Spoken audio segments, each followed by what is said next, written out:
وأشهد أن محمدا عبده ورسوله. اللهم صل على سيدنا محمد وعلى آله وصحبه أجمعين. اللهم صل على محمد وعلى آل محمد. قال الله تعالى في القرآن الكريم: أعوذ بالله من الشيطان الرجيم. يا أيها الذين آمنوا اتقوا الله وتنظر نفس ما قدمت لغد واتقوا الله إن الله خبير بما تعملون. Ayat. Puji dan syukur hati-hatinya kita panjatkan kepada Allah yang Maha Ghafur agar kita termasuk orang yang bersyukur. Detik ini alhamdulillah Allah masih memberikan kepada kita nikmat sehat walafiat, nikmat panjang umur, dan nikmat hidayatul iman, hidayatul Islam, sehingga kita masih sanggup menjalankan salah satu di antara perintah dalam agama kita, yaitu melaksanakan ibadah Jumat. Kita berharap ibadah Jumat yang kita lakukan siang ini tidaklah ibadah yang sia-sia, kosong melompong, tidak ada ganjaran. Oleh karena itu, agar kita ibadah ini bermakna di hadapan Allah, kita kerahkan segala pikiran, perasaan untuk melakukan tadabbur terhadap perintah Allah dan Rasul, dan sekaligus melakukan muhasabah untuk kita perbaiki di masa kini dan masa mendatang. Rahimakumullah, Jumat ini adalah merupakan Jumat ketiga di bulan Januari tahun 2021. Mumpung masih awal kita melangkah di tahun baru ini, maka perlu untuk kita memiliki pegangan dasar. Apa yang harus dilakukan di momen-momen awal tahun ini? Maka Allah Subhanahu wa Ta'ala memerintahkan kepada kita untuk melakukan 3 gerakan di momentum awal tahun ini. Walaupun ayat itu tidak terkait dengan tahun baru, tapi semangat ayat itu mendorong kepada kita untuk melakukan 3 gerakan penting di saat awal-awal tahun ini. Seruan pertama adalah ittaqullah, perkuat selalu ketakwaan kita sebagai benteng pertahanan spiritual kita, harus terus diperkuat. Gerakan yang kedua adalah wa tandur nafsu ma qaddamat, hendaklah setiap diri, setiap jiwa melihat apa-apa yang telah lalu. Maka momen ini harus kita lakukan, momen untuk evaluasi, momen untuk muhasabah, momen untuk introspeksi atas segala perbuatan di tahun yang lalu, untuk kita temukan kelemahan-kelemahan diri.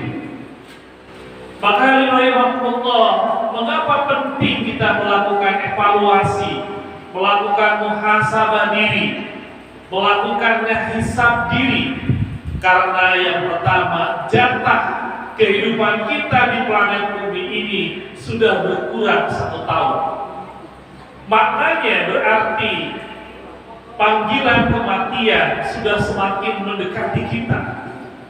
Karena jatah kehidupan kita sudah diambil oleh Allah di dunia ini 1 tahun. Itu artinya bahwa kematian itu, kullu nafsin dha'iqatul maut, semakin mendekati kita. Dan proses penjemputan kematian itu tidak bisa kita pahami. Bagaimana musibah demi musibah, jatuhnya pesawat dan lain-lain, entah kapan dan di mana, tetapi kematian sesuatu yang pasti. Maka lakukanlah perubahan, sebab kita diberikan perangkat oleh Allah akal pikiran untuk menimbang mana yang baik dan benar. Kita diberikan perangkat hati untuk menimbang tentang rasa yang harus kita lakukan. Maka rahimahullah, untuk memotret diri itulah dalam surat Fatir 32, di situ kita melakukan wal tandur nafsu ma qaddamat lighad. Hendaklah setiap diri, setiap individu, setiap keluarga, setiap lembaga melakukan evaluasi terhadap yang lalu. Agar mudah kita berada, maka surat Fatir 32 sebagai alat evaluasi itu. Pertama, summa arsalna kitab alladzi istafaina min ibadina. Kemudian kami wariskan kepada kamu kitab ini, dan kemudian ada 3 sikap. Faminhum dzalimun li nafsi.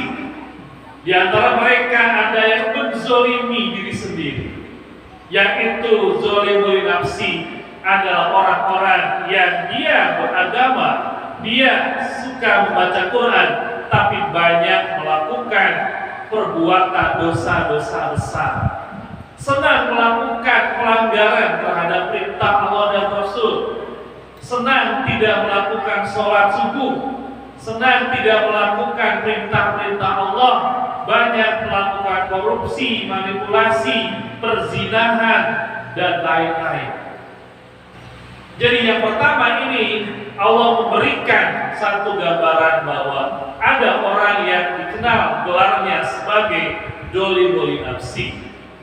Maka orang-orang yang sering dan senang melakukan perbuatan dosa besar itu adalah sedang menganiaya dirinya sendiri. Yang kedua, iman wa minhum muqtasid. Ada 2 makna. Pertama, makna muqtasid ini seimbang antara amal soleh dan amal salah.